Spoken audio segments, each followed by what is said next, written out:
గాంధీనగర్లో renewable energy మీట్లో మోదీ మాట్లాడుతున్నారు. ఇప్పుడు లైవ్ చూద్దాం.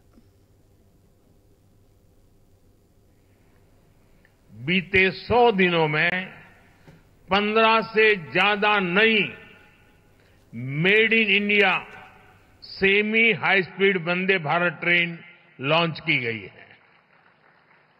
हमने रिसर्च को प्रमोट करने के लिए भी 1 ट्रिलियन रुपीस का रिसर्च फंड बनाया है. हमने इलेक्ट्रिक मोबिलिटी को बढ़ावा देने के लिए भी अनेक इनिशिएटिव्स अनाउंस किए हैं. हमारा लक्ष्य हाई परफॉर्मेंस बायो मैन्युफैक्चरिंग को बढ़ावा देने का है और ये भविष्य इसी से जुड़ा रहने वाला है. इसके लिए बायो E3 पॉलिसी को भी मंजूरी दी गई है. साथियों, बीते 100 डेज में ग्रीन एनर्जी के लिए भी कई बड़े फैसले लिए गए हैं. हमें ऑफशोर विंड एनर्जी प्रोजेक्ट्स के लिए वायबिलिटी गैप फंडिंग स्कीम की शुरुआत की गई है. इस पर हम 7,000 करोड़ रुपए से ज्यादा खर्च करने जाते हैं. भारत आने वाले समय में 31,000 मेगावाट हाइड्रो पावर जनरेट करने के लिए भी काम कर रहा है. इसके लिए 12,000 करोड़ रुपए से अधिक अप्रूव किए गए हैं. साथियों, भारत की डायवर्सिटी, भारत की स्केल, भारत की कैपेसिटी, भारत का पोटेंशियल, भारत की परफॉर्मेंस, ये सब यूनिक है. इसलिए मैं कहता हूं, Indian solutions for global application. इस बात को दुनिया भी भली भांति समझ रही है.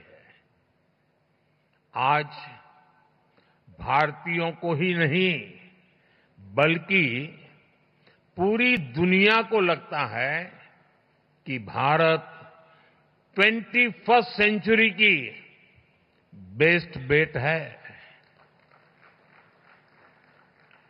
आप देखिए, इस महीने की शुरुआत में ही ग्लोबल फिनटेक फेस्ट का आयोजन हुआ.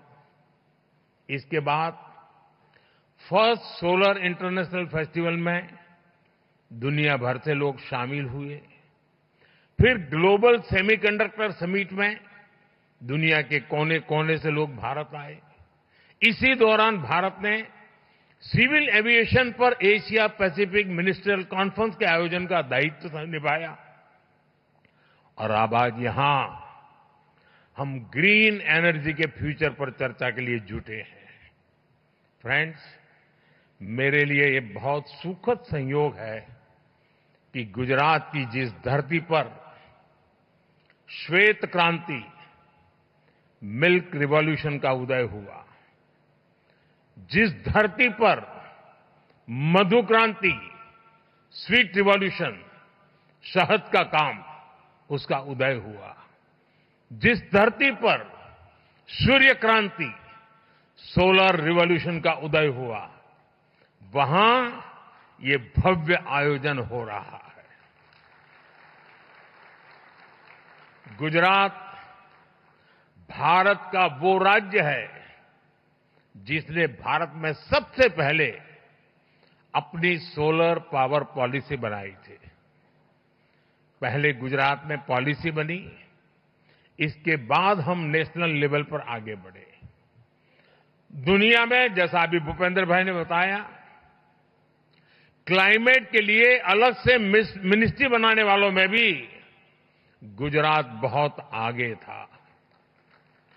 जिस समय भारत में सोलर पावर की बहुत चर्चा भी नहीं थी, गुजरात में सैकड़ों मेगावाट के सोलर प्लांट लग रहे थे.